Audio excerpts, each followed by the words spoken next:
नमस्कार। साहित्य तक के बुक कैफे की एक दिन एक किताब में मैं जयप्रकाश पांडे आपका स्वागत करता हूं और आज मैं चर्चित कवि, रंगकर्मी, लेखक, पत्रकार और समाज सेवी व्योमेश शुक्ल की किताब आग और पानी के साथ उपस्थित हूं। यह बनारस पर एकाग्र गद्य है व्योमेश का। व्योमेश चूँकि मूलतः कवि और रंगकर्मी हैं और उनका मन बहुत संवेदनशील है, इसलिए उनकी संवेदना की व्याप्ति जो है वह इस पुस्तक के हर पन्ने में दिखती है। एक आलोचक के रूप में, रंग निर्देशक के रूप में, कवि के रूप में उन्होंने पूरे देश में बहुत कम उम्र में बहुत बड़ी पहचान बना ली। ढेर सारा अनुवाद किया, विश्व साहित्य का गहन अध्ययन किया और जिन महत्वपूर्ण लेखकों की किताबों का अनुवाद किया उनमें नोम चॉम्स्की, हार्वर्ड जिन, रेमंड विलियम्स, टेरी Eagleton, Edward Said, Elliot Weinberger और महाश्वेता देवी के सच्चिदानंदन जैसे लोगों की कृतियां या रचनाएं शामिल हैं। संस्कृति से जुड़ी अपनी टिप्पणियों के लिए और उससे जुड़े मनुष्यता के पक्ष में जो साहित्य हो सकता है उसके अनुवाद के लिए व्योमेश को ढेर सारे पुरस्कार भी मिल चुके हैं। अब व्योमेश जो बनारस में रहते हैं और बनारस को जीते हैं, उनका चाल चलन, उनका हाव भाव, उनकी सांसें, उनकी बातें, उनकी आँखें, उनकी मुस्कान, उनकी बदकही, सब कुछ बनारस के अंग अंग का प्रतीक एक तरह से हम कह सकते हैं। जो फक्कड़ी है, जो साधुपन है, जो संगत है, जो संगीत के प्रति, संस्कृति के प्रति बनारस का जो राग, अनुराग, उत्साह है और एक ही साथ जीवन और मृत्यु के प्रति, दोनों के प्रति एक तरह की निस्संगता उस शहर में है। व्योमेश उसी को अपनी इस पुस्तक के अलग अलग अध्यायों में उतारते हैं। इसकी भाषा शैली का क्या कहना, बहुत ही उत्कृष्ट कोटि का लेखन व्योमेश ने किया है और वह इस पुस्तक की बड़ी छोटी सी भूमिका में लिखते हैं कि यह किताब बनारस के आमंत्रण में डूबने और उससे बचकर निकल आने की गाथा है। जिंदा सभ्यता में योजना बनाकर दाखिल नहीं हुआ जाता, ठहरी हुई इमारतों के सामने से टहलते हुए गुजरा जा सकता है, लेकिन बनारस हाथ पकड़कर पास बैठा लेने वाली एक धड़कती हुई आदत है। जब आप उसे देखते हैं वह भी अपनी हजार आंखों से आपको देखता है। इस अनंतता को भेदने की कोई रणनीति मेरे पास नहीं है, यह मेरी हड्डियों में है और इस बात का उत्सव आजीवन चलता रहेगा।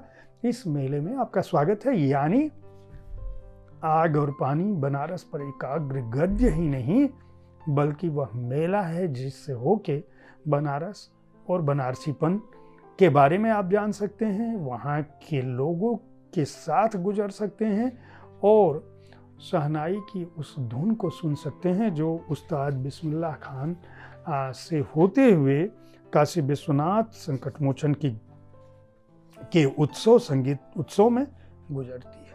खास बात यह कि 18वीं, 19वीं और 20वीं सदी के बनारस का असमाप्त वृतांत वो राय आनंद कृष्ण दास से बातचीत के बहाने कहते हैं और इस पुस्तक से ही यह पता चलता है कि बनारस वास्तव में किस तरह का शहर है। बनारस नए अमीरों को अमीर नहीं मानता बल्कि उसकी अमीरी वहाँ की रईसी में है और रईसी बनारस के लोग यह मानते हैं कि 7 पीढ़ियों में आती है। बनारस में ऐसे भी रईस हुए हैं जिन्होंने 18वीं 17वीं शताब्दी में ईस्ट इंडिया कंपनी को 45 लाख से अधिक रुपए का लोन दिया था। यानी जिस कंपनी ने पूरे भारत पर शासन किया वह भी किसी दौर में बनारसियों की कर्जदार थी। इसके अलावा कबीर का किस्सा, तुलसी का किस्सा, उस्ताद बिस्मिल्लाह खान, पंडित किशन महाराज, पंडित शामता प्रसाद, पंडित छन्नूलाल मिश्र, लच्छू महाराज, पंडित कुमार बोस, इन सभी लोगों के साथ जो संस्मरण है। इसके अलावा जो बनारस का समारोह है, रामलीला है, भारतेंदु हैं, संकट मोचन संगीत समारोह है, कबीर प्रेमचंद नागरी प्रचारी है, जयशंकर प्रसाद हैं। इन सब के बारे में, कबीर चौड़ा के बारे में भी लिखते हैं। और बनारस को देखने की एक अलग दृष्टि इस पुस्तक से मिलती है, खासकर पिछले 500 वर्षों का जो इतिहास है जो बनारस बना है।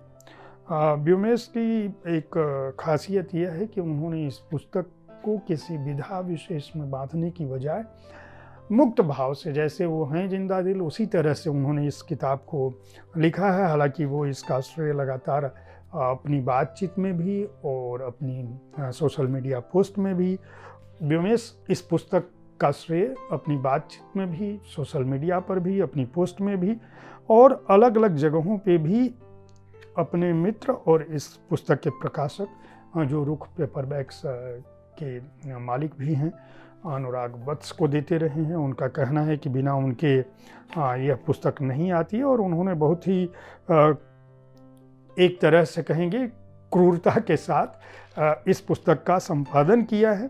अलग अलग समय पर व्योमेश ने जो बातचीत की है वो भी इसमें शामिल है। बनारस को जिस दृष्टि से देखा है, जो उनके नोट्स हैं वो भी शामिल है। और निश्चित रूप से यह एक दुरूह कर्म रहा होगा, क्योंकि व्योमेश की यह पुस्तक एक लंबे समय बाद आई है और उन्होंने जिस तरह से बनारस के बौद्धिक अभिजात्य को, वहाँ के रईसों को, वहाँ के फक्कड़पन को, वहाँ की गलियों को और वहाँ की आध्यात्मिकता और धार्मिकता को, वहाँ के जन को, वहाँ के लोग को देखा है, वह अपने आप में बहुत महत्वपूर्ण है। इस पुस्तक को निश्चित रूप से खरीद कर पढ़ना चाहिए और इसलिए भी पढ़ा जाना चाहिए कि एक साथ भौतिकता के साथ अध्यात्म का जीवन कैसे जिया जा सकता है, यह पुस्तक उसके बारे में बताती है। इस पुस्तक के आवरण पर जो लिखा है उन्होंने कि बनारस असंभव जगह है, उसकी माप मुश्किल है, वह इस पार भी है, उस पार भी है, राख में है, बालू में भी है, खड़ा है और भाग रहा है, नींद में है और जाग रहा है, आग और पानी का मुकाबला है बनारस, शोर के साथ संगीत की जुगलबंदी है, मंत्र और गालियों में होड़ है, प्यार की सबसे कोमल कहानी का नायक पहलवान है, निर्गुण के गुण राम है, सगुण मस्जिद में सोया है। निश्चित रूप से रुख पेपरबैक्स और व्योमेश शुक्ल को इस बात के लिए, इतनी अच्छी अनूठी कृति के लिए बधाई दी जानी चाहिए। बहुत ही कम पन्नों में कुल 124 पृष्ठों में उन्होंने बनारस की आत्मा को पिरोया है पाठकों के लिए। मूल्य केवल 220 रुपये है। उम्मीद है साहित्य तक का पुस्तकों पर आधारित यह कार्यक्रम आपको पसंद आया होगा। इस कार्यक्रम में आप किस तरह की पुस्तकों की चर्चा चाहते हैं उसके बारे में अपनी राय से ज़रूर हमें अवगत कराएं। आपकी राय हमें इस कार्यक्रम को बेहतर बनाने में मदद करती है। कल ठीक इसी समय ऐसी ही किसी एक पुस्तक की चर्चा के साथ मैं फिर मिलूंगा। देखते रहें साहित्य तक, बुक कैफे देखते रहें। धन्यवाद।